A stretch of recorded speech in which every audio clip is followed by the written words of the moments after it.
समर्थक ठाम असल्याचंही कळतंय। भुजबळ निवडणूक रिंगणात नसल्यानं समता परिषदेच्या पदाधिकाऱ्यांची नाराजी सध्या कायम असल्याची शक्यताही वर्तवली जाते।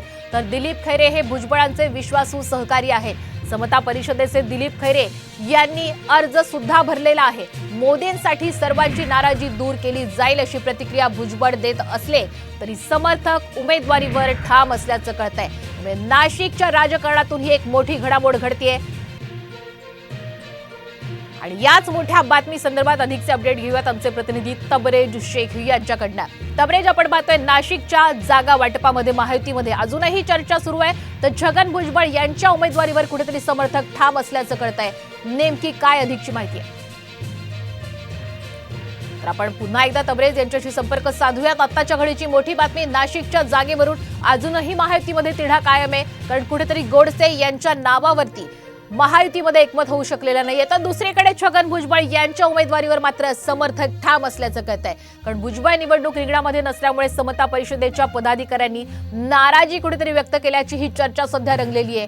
तर दुसरीकडे दिलीप खैरे हे भुजबळांचे विश्वासू सहकारी आहेत आणि काही दिवसांपूर्वीच त्यांनी उमेदवारी अर्ज सुद्धा घेतल्याचं आपण पाहिलं होतं। समता परिषदेचे दिलीप खैरे यांनी हे आता उमेदवारी अर्ज भरतील अशी ही चर्चा रंगलेली आहे। तर मोदींसाठी सर्वांची नाराजी दूर केली जाईल अशी प्रतिक्रिया छगन भुजबळ यांनी दिली। आता याच महत्त्वाच्या बातमी संदर्भात अधिकचे अपडेट घेऊयात तबरेज शेख आमचे प्रतिनिधी यांच्याकडनं। तबरेज, आपण पाहतोय नाशिकच्या जागा वाटपासंदर्भात नवा ट्विस्ट आलेला आहे। आता छगन भुजबळ यांच्या उमेदवारीवरती समर्थक ठाम आहेत, काय अधिकचे अपडेट आहेत?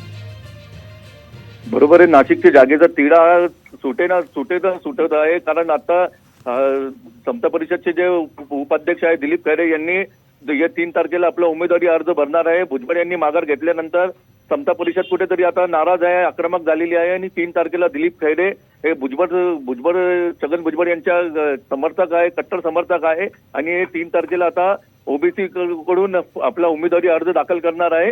एकूणच आता थोड्या वेळापूर्वीच बावनकुळे असतील छगन भुजबळ यांची भेट झालेली होती। त्यानंतर छगन भुजबळने देखील म्हटलेले होते की मोदीसाठी सर्वांनी एकत्र राहावा, जे उमेदवार देतील महायुतीकडून त्याला आपल्याला मदत करायची आहे। मात्र ओबीसी या संदर्भात नाराज आहे। ओबीसीचा असं म्हणणं आहे की छगन भुजबळ यांनाच उमेदवारी मिळावी नाशिकची आणि त्यामुळेच आता ओबीसी कडून आता दिलीप खैरे 3 तारखेला शक्ती प्रदर्शन करून आपला उमेदवारी अर्ज दाखल करणार आहे।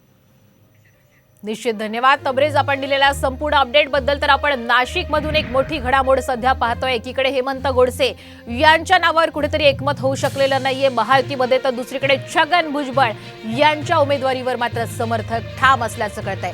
भुजबळ हे निवडणुकीच्या रिंगणात नसल्यामुळे समता परिषदेच्या पदाधिकाऱ्यांनी नाराजी व्यक्त केल्याचंही कळतंय।